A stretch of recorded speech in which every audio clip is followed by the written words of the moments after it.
Have you ever wondered why some garments never seem to fit right? Well, the culprit so often is incorrect garment ease. Garment ease has to do with how big or small the garment is in relation to the body. And this is a very subjective matter. So in this video, I want to go through many of the different fitting issues that occur due to incorrect garment ease.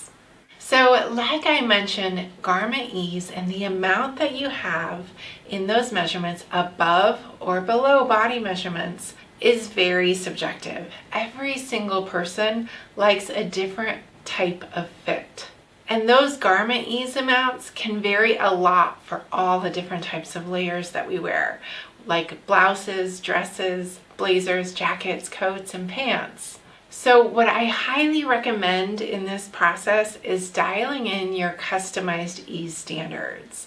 And once you do that, you're definitely going to see an improvement in your fitting.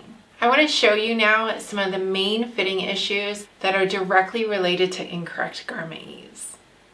So this is a garment that I feel has the incorrect garment ease for me. Even though the fabric has stretch, it is really tight.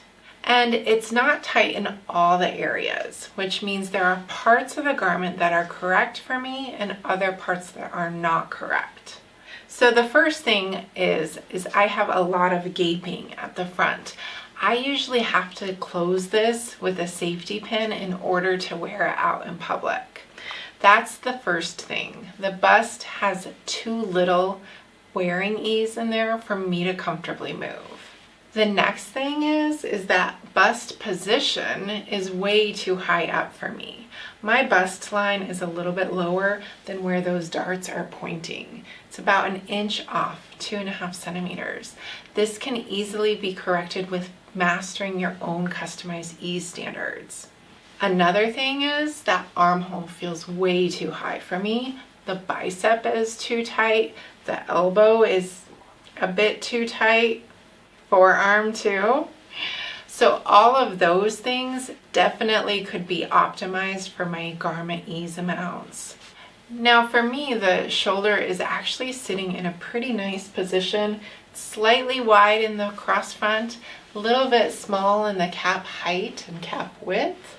Those could all be optimized in mastering my garment ease amounts. And in the back of the garment, I do feel like I constantly have to pull the garment down, which is definitely an indication that it's just too tight in some areas. Generally, that bust is a little bit too tight. I like having the waist tight, but the bottom opening is also tight.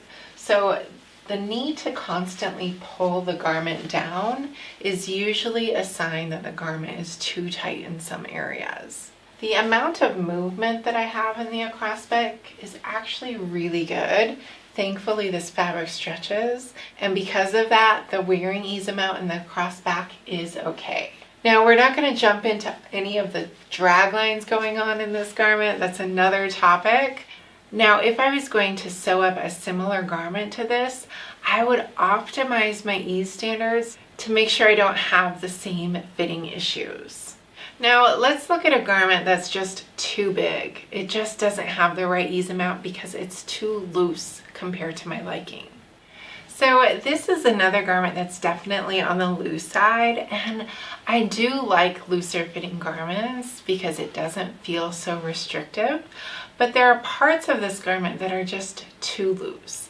Part of the issue is that I have more narrow shoulders and I also have bigger hips. Now, every person has different proportions in different areas, and that's why mastering your garment ease amounts is so critical in this process. So now, as I look at this garment, I can see that this armhole position is definitely too far out. You can see here I've placed a few pins to bring it in a little bit more, and it's just not in the ideal position. This is something that definitely can be fixed by mastering your garment ease amounts. Another thing that can be adjusted based on customizing your ease standards is length adjustments. So this sleeve I've pinned 1.5 inches which is 4 centimeters. Any sort of length adjustments like the waist position, armhole position, bust position, and the length of the garment in the sleeve or in the body, those can all be reviewed and assessed before cutting and sewing that sample. Even for the length of the garment, I've pinned the length because I would prefer it to be a little bit shorter. Now, that is subjective, and some of these things are very subjective. Even the position of this armhole is design driven many times. So that can change with the time period. Let's say the 80s, we had things that were very squared off and very broad, and now we're going much slimmer. But then we also have a lot of design ease into garments as well. And that's what makes this process kind of fun and challenging, is that those silhouettes are constantly changing. So another thing that should be checked is collar adjustments and neckline adjustments. For example, this, if I were to really button it all the way up, it sits pretty well. We can check that shoulder slope, but it is feeling a little bit high for me.